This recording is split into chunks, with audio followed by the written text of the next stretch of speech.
Amang Scopus, Amang Scopus, Amang Scopus, dakila naming Diyos at amang makapangyarihan sa lahat.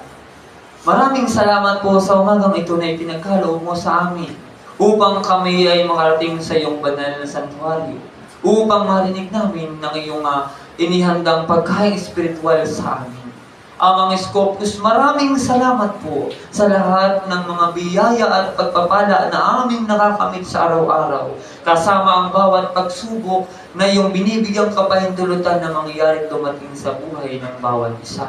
Ganon din po, Amang Scopus, maraming salamat po sa bawat araw na ibinibigay mo sa amin.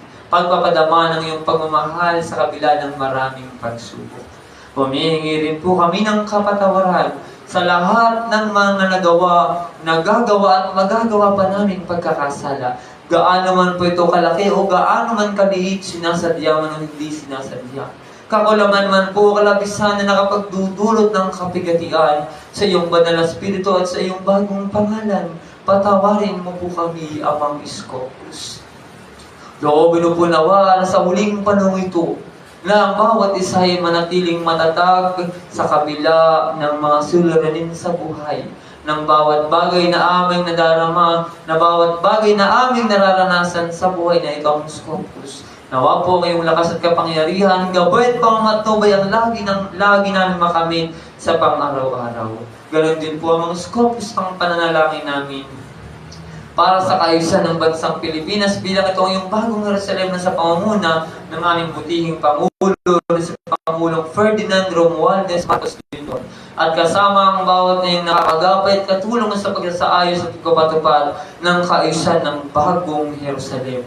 Ganon din po, Amang Scopus, para sa iyong ministeryo at ilaw na ito sa pangunguna ng aming pulong tagapamahala na iyong hinirang na si Reverend Minister Heriberto Canantabing na tinawag mo bilang Abraham. Amang Scopus, ang bawat sa amin na narito sa iyo'y nagtitiwala ng lubusan. Loobin mo po nawa na ang bawat panalangin namin ay iyong dinggin na naaayon sa iyong kalooban at sa iyong kapasyahan. Ang bawat dumaranas ng karamdaman ay magkaroon ng kagalingan. Ang bawat nanghihina ay magkaroon ng kalakasan. Ang bawat nadidiliman ay magkaroon ng tunay na kaliwanagan. Amang Scopus, tanging sa ilang po namin pinagkakatiwala ang buo naming buhay. Po natin ang